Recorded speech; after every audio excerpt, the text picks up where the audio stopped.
नमस्कार, मैं doctor Jitendra Mahajan, motivational speaker, life and parenting coach by profession में advocate हूँ। मैं आपसे अपने जीवन की एक घटना शेयर करना चाहता हूँ। बात 1989 की है। मेरे पिताजी हमें छोड़कर चले गए। मैं 6th क्लास में पढ़ता था।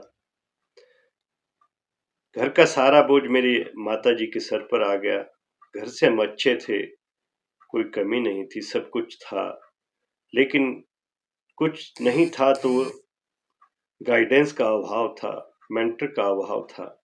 हमें कहाँ जाना है ये पता नहीं था। हम बढ़ते गए, लेकिन बाय डिफॉल्ट हमारी परवरिश हुई, बाय प्लान नहीं। गांव का माहौल था, कंपनी ऐसी मिली जो मौज मस्ती वाली थी। आज के शब्दों में कहे तो उसे बैड कंपनी कहा जा सकता था। हम पढ़ते थे, लेकिन मौज मस्ती के साथ सारी चीजें सीख रहे थे जो एक गंदे माहौल में होती हैं। 10वीं में, मैट्रिक में अच्छे नंबरों की अपेक्षा थी, लेकिन नंबर 46% आए, 46%। उस समय सिर्फ 2 प्रोफेशन सबकी नज़र में होते थे, एक इंजीनियरिंग, एक डॉक्टर, एमबीबीएस डॉक्टर। तो पता नहीं कहाँ से कैसे इंजीनियरिंग का ध्येय निश्चित किया था। नंबर कम आए तो साइंस नहीं रख सकते थे, इसलिए मन बनाया कि चलो कोई बात नहीं, इंजीनियरिंग नहीं तो कुछ और करेंगे। इसलिए मैथ और इकोनॉमिक्स का कॉम्बिनेशन रखा। स्कूल में एडमिशन के लिए, +1 के एडमिशन के लिए कमेटी गठित थी जो स्टूडेंट्स का चयन कर रही थी।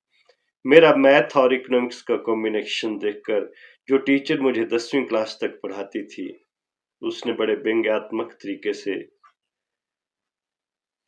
कमेटी को कहा कि इससे a+b² का फॉर्मूला पूछो। उन्होंने पूछा, मुझे आया नहीं। वो ठाके मार के हंसने लगे। मेरी ईगो हर्ट हुई। मैंने उनके सामने फॉर्म फाड़ा और यह कहकर बाहर निकल गया कि मैं आप सबको अब साइंस पढ़कर दिखाऊंगा। नंबर कम थे तो मैंने अपनी समस्या, जो उस समय के टॉपर थे, पीएमटी में जो टॉपर थे और शिमला आईजीएमसी से एमबीबीएस कर रहे थे मेरे बड़े भाई डॉक्टर गिरीश शर्मा, उनके सामने मैंने ये व्यथा कही कि मेरा अपमान हुआ है, मैंने साइंस पढ़ना है, लेकिन एडमिशन कैसे मिलेगी। तो वो संजौली कॉलेज में भी उस समय बीएससी में टॉपर थे। तो उन्होंने कहा कि एडमिशन तो हो जाएगी, लेकिन पहले तो पूरा मन बना ले, कहीं बाद में मुखर मत जाना, इस अपने ध्येय से हट मत जाना। मैंने उन्हें जब पूरा विश्वास दिला दिया तो उन्होंने मेरी एडमिशन संजौली कॉलेज में करवा दी। मेरी एडमिशन हो गई, लेकिन मेरा बेस कमज़ोर होने के कारण मुझे फिजिक्स, केमिस्ट्री, मैथ्स, इंग्लिश कुछ भी समझ नहीं आता था। ऊपर से ही निकल जाता था, क्योंकि कॉलेज का माहौल था, वो ज़्यादा समझाने पे भी टीचर ध्यान नहीं देते थे।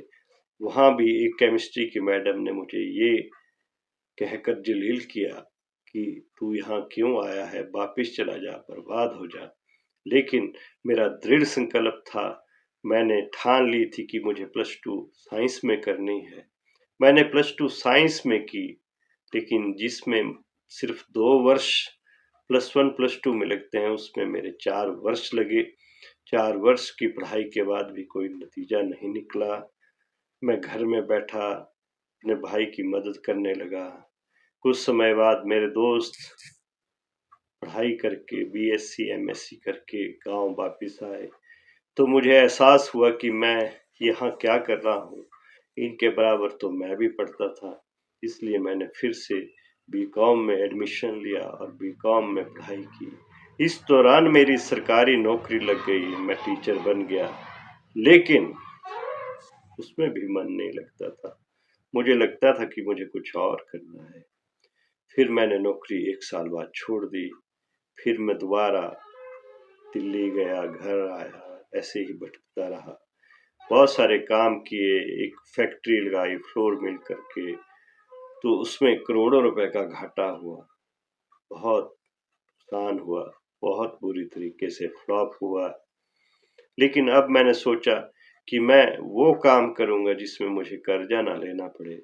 मैं इस समाज की सेवा करना चाहता हूँ। कुछ इस तरह से आगे बढ़ूंगा कि मैं आत्मनिर्भर हो जाऊं। मैं फिर से दिल्ली गया। दिल्ली में एक बड़े आदमी के घर की चौकीदारी की।